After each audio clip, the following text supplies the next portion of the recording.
আজকে কলে মেলা ইস্যু বুঝেছেন, এটা এটা নিয়ে ধরি। ওই যে কুদ্দুস বয়াতি আছে না, ওরা একটা চমৎকার গান আছে কলে, কোনটা ছেড়ে কোনটারে ধরি, শুনিছেন? শোনেন নাই? আরে এডিটর সাহেব এনে শুনে দেন না, এরপরে তো বাম্বু চলবে বরাবর, এনা সবাই এনার্জি নিয়ে নিক, তাই না? শোনেন। কোনটা ছেড়ে কোনটা ধরি, 10টা মেয়ের সাথে প্রেম করি, এইটাও ভালো এইটাও ভালো এইটাও ভালো এইটাও ভালো, কারে তুই কারে ওহন দিয়া করি, কোনটা ছেড়ে কোনটা ধরি। গানটা ক্যাঙ্কা ভালো না? এনার্জি আসিছে না? হ্যাঁ, কুদ্দুস বয়াতি কলে আমার খুব প্রিয় শিল্পী, বুঝছাও। এবার আসেন প্রথম ইস্যু। আমি গতকাল কইছিলাম না যে আগাম নির্বাচনের ইন্ডিয়ার ইস্যু, বিনা সিকরি কি বলেছিল? দেখান তো এডিটর সাহেব, আবার দেখান। The political parties of Bangladesh are saying this to Mohammed Yunus. Elections first.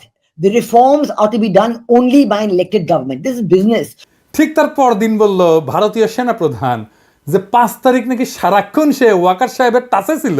হ্যাঁ, ওর মুখেই শোনেন, নিজের মুখেই শুনেন, এই যে এডিটর সাহেব শুনে দেন। I'm in touch with the chief of Bangladesh during the time of when this changeover took place. I was in constant touch with him, and even thereafter, in November 24, we had a video conference also. As far as the military cooperation is concerned, is again going up in the same way. Our officers have moved there for the NDC also. When we talk about the relationship we should talk about when there is an elected government. So as of now, the relationship is with the military is well and perfect. তাইলে ওয়াকার সাহেবের মধ্যস্থতায় যা যা হয়েছে পাওয়ার ট্রান্সফারের, তা Indian সেনাবাহিনীর সাথে আলাপ করে হয়েছে, ঠিক কিনা? এবার বুঝেছেন তো বিপ্লব কখন কেমনে কোনটি গেছে? আমি কই নাই আগে কইছিলাম, কই নাই আগে ক্যান্টনমেন্টে যায়েন না কইছিলাম না? কইছিলাম। এখন বুঝেছেন তো যে মাখা ভাত খাইছেন আর জনগণরে খাওয়াইছেন, তা মাইকা দিছিল ইন্ডিয়া। আর কি কইছে? নির্বাচিত সরকার আসলে সম্পর্ক স্বাভাবিক হবে। আবার শুনেন।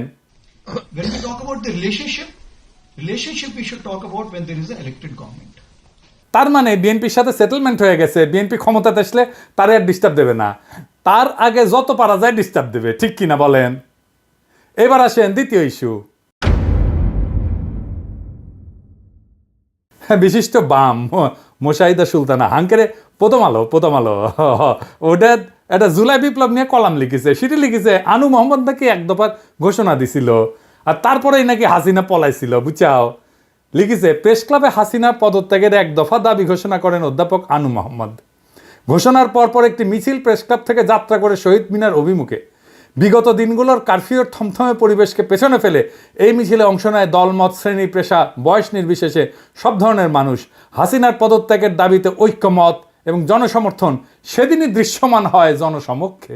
ওরে বাবা, হ্যাঁ আপনারা জানেন এক দফা ঘোষণা করে ছাত্ররা 3রা আগস্ট শহীদ মিনার থেকে। এই যে না এইটা সাহেব গুগলে এক দফার ঘোষণা লিখে সার্চ দেন তো কি কি আসে। দেখেছেন আনু মোহাম্মদের নাম আছে। দ্রোহযাত্রার প্রধান দাবি কি ছিল? দ্রোহযাত্রা দিয়ে একটা সার্চ দেন না এডিটর সাহেব, 24 ঘন্টার মধ্যে সবার মুক্তি। দেখেছেন? হ্যাঁ, সরকারের পদত্যাগ চাইছিল, কিন্তু সেটা এক দফা ছিল না, মেলা দফা ছিল তার সাথে। এভাবে ইতিহাস পাল্টায় যায়, বুঝছাও।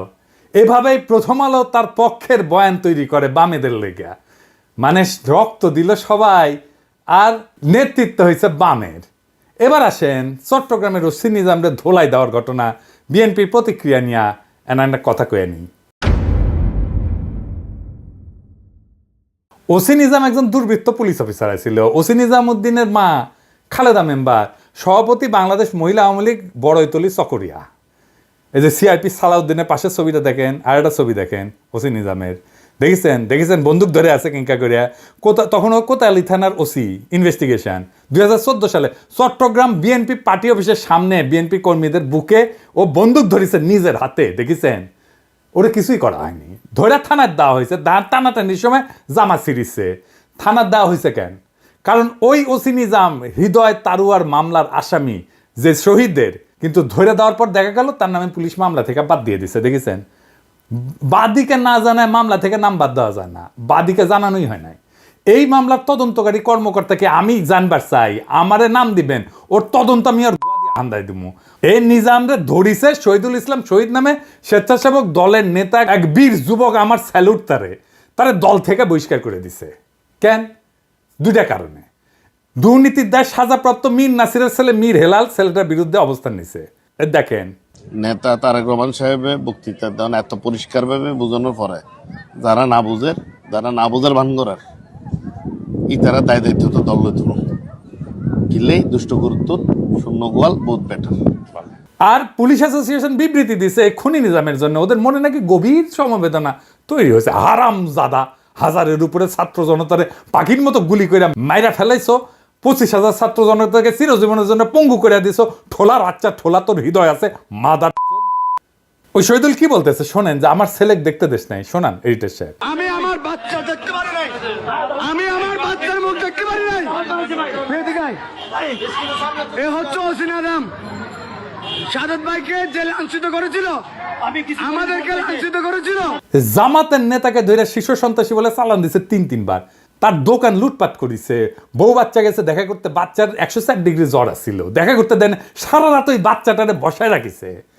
আলিয়া মাদ্রাসা ক্লাস 8-এর ছাত্রের ধরে নিয়ে গেছে, পরীক্ষা দিছে বাচ্চাটা জেল থেকে। এখন ঠোলা অ্যাসোসিয়েশনে হৃদয় বাইরে হয়েছে শালা, 14 জেনারেশনের জাউরা শালা। বিএনপি ভাবিছে ঠোলা দিয়ে ইলেকশন করাবি, তাই পুলিশের করতে গেছে বিএনপি। এখন এই শহীদুল ইসলামকে নিজাম সাইজ করবি। এই নিজাম, শহীদুলের যদি কিছু হলে না তো ঠ্যাঙ্ক এটা ভেজে খামু কলে আমি। শহীদুল, তুমি ছাত্রদের নাগরিক কমিটির জয়েন দাও, তুমি উটি নেতা হবা। তোমার বীরত্বরে স্যালুট আমার।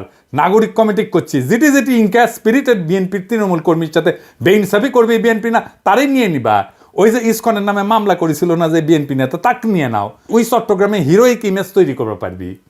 এবার আসেন মিজানুর রহমান আজাহারির তাফসির মাহফিলে গ্যাঞ্জাম নিয়ে কথা বলি। সিলেটে যেভাবে মিজানুর রহমান আজাহারির ওয়াজের শেষে হট্টগোল করে বন্ধ করে দেওয়া হয়েছে, তাতে আমি হতবাক এবং ক্ষুব্ধ। শুনেন তার কথা, শুনেন শেষ দিকের কথা। এই জায়গাটাতে এরকম কেন হইলো? শুরুতে তো এটা ছিল না। এখন আইন শৃঙ্খলা বাহিনী তোমাদের সাথে লাঠিচার্জ করবে, ধাক্কাধাক্কি করবে, তোমরা আমার সাথে এটা হবে এরকম? তোমরা তো ব্যথা পাবা তো। বসো না, সবাই বসতে পারলে তোমাদের কি? বসো।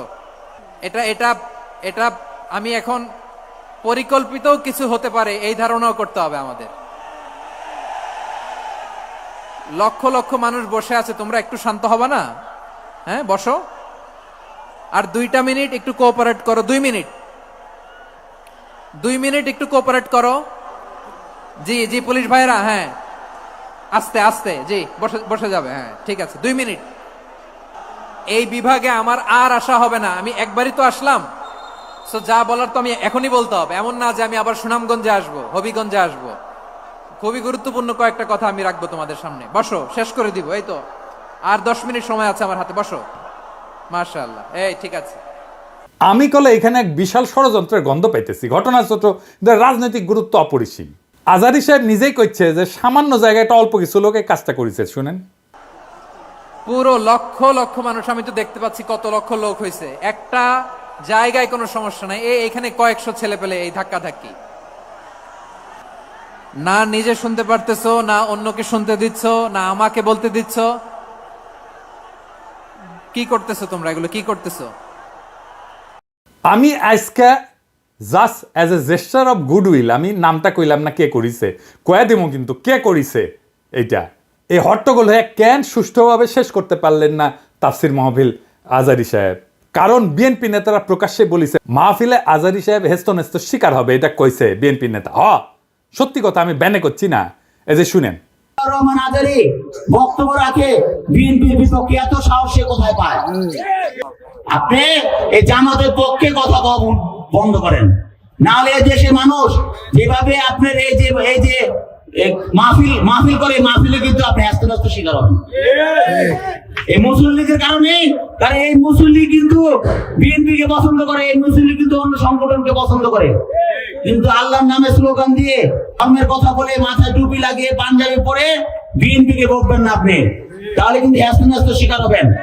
আবার যে কোনো মুহূর্তে কিন্তু আপনি দেশান্তর হতে পারেন। ঠিক তার পর দিন এই ঘটনা ঘটলো। তার আগে তো অনেক নেতা, রিজভী ভাই তার সহকর্মীদের তাতায় রাখছে, এখন আজারির উপর কেন বিএনপি বিলা? দুইটা কারণে। এক, বিএনপির তো জমায়েত করতে টাকা খরচা হয়, এমন কোনো বক্তা নাই যার বক্তৃতা শোনার জন্য লাখে লাখে মানুষ যাবে। খালেদা জিয়া বা তারেক রহমান আসলে যাইতে পারে, কিন্তু দেশে আছে এমন কোন নেতার বক্তব্য শুনতে এখন আর যাবে না লাখে লাখে লোক। আর আজহারীর বক্তব্য শোনার জন্য স্মরণকালের সর্ববৃহৎ সভা হচ্ছে, যেটি যাচ্ছে সেটি হচ্ছে। এটা গা টাটাইতেছে বিএনপির। জনসমাগম মানে ক্ষমতা, বুঝছাও? আমাদের ভিডিওর ভিউ গেলে ক্ষমতা, আমাদের পোস্টের লাইক শেয়ার ক্ষমতা, এই ক্ষমতাকে বিএনপি চ্যালেঞ্জ মনে করিচ্ছে। আর 2 নাম্বার, ইন্ডিয়ার ডরায় জনপ্রিয় ইসলামী বক্তারে, এই জন্যই তারা চড়াও হয়েছিল মৌলানা দেলাওয়ার হোসেন সাইদের উপরে। আজহারী সাহেব ইভেন বিগার থ্রেট তাদের জন্য, বড় ভয়, কারণ সংঘবদ্ধ মুসলমানে তাদের ভয়। আজহারী জামাত করে না, তার বয়স কম, তারা যুদ্ধাপরাধী বানাইতে পারবে না, চমৎকার কথা বলে, আধুনিক মননশীল, অপূর্ব সুন্দর গলা আর চেহারা মাশাআল্লাহ, ইংরেজি বলতে পারে ভালো। এইরকম একজন দায়ীকে কোনোভাবে টলারেট করবে ইন্ডিয়া? করবে না। এক বেকুব তার মাথার দাম ধার্য করেছে, শুনেছেন? শুনেন।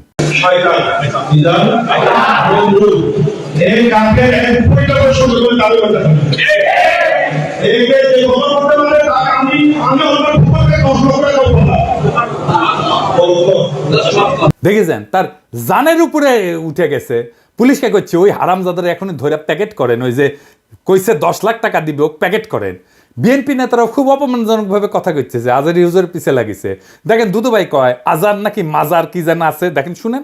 ওই যে কে যেন আজহার নাকি মাজার একজন আছে। দুদু ভাই, আপনারা যে বিএনপির দুদু বলে এটা জানেন? হ্যাঁ, দুদু দুদু, বুকের দুদু, বুকের দুদু নাম বিকৃত করেন কে? বেদবি কুটি থেকে শিখেছেন। আপনার কর্মী আপনার কথা না শুনে আজহারী হুজুরের কথা শুনবি?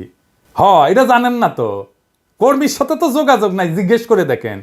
আজহারী হুজুরের নাম শুনলে কয়বার সালাম দেয় শুনেন, আর আপনার পিছে যায় কি কয় শুনেন।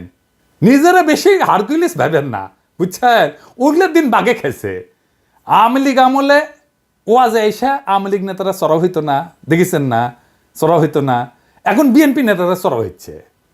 এই যে দেখেন, এটা আমার শহরে বগুড়ায় মৌলানা বজরুল রশিদ মিয়া, আমি কলে খুব পছন্দ করি, খুব চমৎকার একজন আলেম, কলে খুব সুন্দর ওয়াজ করেন। ওনার উপরে চড়াও হয়েছে, মিজাজ খারাপ হয়ে গেছে দেখে। আর চড়াও হয়েছে কে?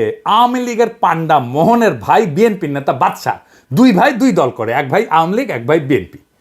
ওর ভাই বগুড়া শহরের কোনো জমি বাকি রাখে না, এই যে মোহন দখল করেছে। 2 ভাই দল করে সিস্টেম কইরা এখন আরেক ভাই রাজত্ব চালাইতেছে বগুড়ায়। রাগা 5 তলার দুর্বৃত্ত ফ্যামিলি। শোনেন কি করিছে। কিসের ভাষা ভাই? আমরা আমার দেশে থাকি না। আমরা দেশে থাকি না। হ্যাঁ, ঠিক আছে। আপনি বলেন কেন যে আল্লাহু আকবার একবারই ছাড় দেয় না? আমাদের প্রত্যেকটা এই প্রোগ্রামে দেখো না, না এই জায়গাতে আমি কি বুঝতে পারছি তাকে শোনেন। না এখানে যে কোরআন শরীফ তেলাওয়াত হলো, একবারই দিছে আল্লাহু আকবার, হাম্মাম কথা আর দেয়নি, এটা ঠিক না। তার মানে দিছে তো? না তার মানে দেয়নি, দিছে তো। একবার দেখ 10 বার দেখ দিছে। আপনারা কোন আওয়ামী লীগের মধ্যে দিছে? আপনি তো বললেন একবারই দিছে আর দেয়নি, এটা তো ঠিক না। আমি একটু আমার প্রধান বক্তার সাথে দ্বিধার করেছিলাম যে উনি বলতে চেয়েছিলেন যে একবারই হাম্মাম সাহেব বলছেন, এটা তারপর কি বলছেন আমি আসলে এই করি, যখন বলছে একবার বলেছেন আমি সেটাকে দ্বিধার করেছি। আমরা ইসলাম কারো ব্যক্তিগত সম্পত্তি নয়, ইসলাম সকল মুসলমানের সম্পদ। কেউ যদি মনে করে এটা আমার ইসলাম আমার একাধিক আর করো না, এটা তো সঠিক না। যারা ক্ষমতার থাকতে যা করেনি, এরা ক্ষমতার যাওয়ার আগেই তার সাথে বেশি করতেছে। জোরে কোন কথা ঠিক কি না? রাধাবার সাথে আউট হয়ে গেছে। মাহফিলে যারা যাবেন, কোন রাজনৈতিক নেতা যদি আলেমের সাথে বেদবি করে না, একেবারে পায়দা ফেলাবেন, পারমিশন দিলাম, আমার নামে যেন কেস দেয়, আমি কয়ে দিছি। আর হুজুরেরা আপনাদের বলি বেদবি নিয়েন না। আপনারা কোন আক্কেলে এই সমস্ত রাজনৈতিক দুর্বৃত্তদের ওয়াজের মঞ্চে আপনাদের পাশে বসতে দেন? ওদের সেই যোগ্যতা আছে আপনার পাশে বসার? পাবলিকে তো আপনার ওয়াজ শুনবার এসেছেন নাকি? ওই গুলো ক্ষমা দেখবার আসছে, তা তো আসে নাই। আমি দুঃখিত, মুখ খারাপ করলাম, হুজুর বেয়াদবি মাফ করে দিয়েন, কিন্তু এই তো মেজাজ খারাপ হয়ে যায়। তো আপনি কেন ওগ্রে পাশে বসান কেন? আপনার ওয়াজের জমায়েতের ফুটেজ খাবার আসে, ওই হারামজাদা নিজেরা দেখলে তো পাবলিক আসবে না, কথাও কবার পারে না। আপনার ওয়াজের জমায়েতের ফুটেজ খাবার আসে, এটি এসে সে দেখায় যে আমি মেলা বড় নেতা। এগুলার পাত্তা দিবেন না, দাবরানি দিবেন, সাইজ হয়ে যাবে। ওয়াজের দিন তারিখ যেদিন ফাইনাল করবেন ওই সময় খোয়া নেবেন মঞ্চে, যেন কোনো রাজনৈতিক নেতা না উঠে। এই হারামজাদাগুলো সেকুলার সাজে কয় যে ধর্মকে রাজনৈতিক উদ্দেশ্যে ব্যবহার করা যায়। তুই উঠিস কেন ওয়াজের ইয়েতে? তুই রাজনীতি করিস তো, তুই ধর্মকে ব্যবহার করিস কেন তাইলে? তুই উঠিস কেন ওয়াজের স্টেজে, মঞ্চে? কোনো রাজনৈতিক নেতাদের বক্তব্য দিতে দেওয়া যাবে না। ওরা কয় না নির্বাচনে আসেন, রাজনীতিতে আসেন, কয় না। হ্যাঁ, এই যে দুদুভাই কইছে, এই যে শুনেন, ভাইরে রাজনীতি করবেন স্বনামে আসে, আড়াইলে আপনার ছেলেকে রাজনীতি করে। এবার কইবেন তুই এটা ওয়াজ কর, নিজে নিজে কর, দেখি দেখি হাউ মেনি প্যাডিতে হাউ মেনি রাইস, পারিস নাকি দেখি। আগামীর বাংলাদেশে রাজনৈতিক দুর্বৃত্তদের ঠাঁই নাই। হাজারো ছাত্র জনতা এমনি এমনি তাদের জীবন দেয় নাই। আমরা নতুন রাজনীতি চাই, আমরা নতুন কণ্ঠস্বর চাই, আমরা ফ্রেশ জিনিস চাই, সেকেন্ড হ্যান্ড মাল না। ইনকিলাব জিন্দাবাদ।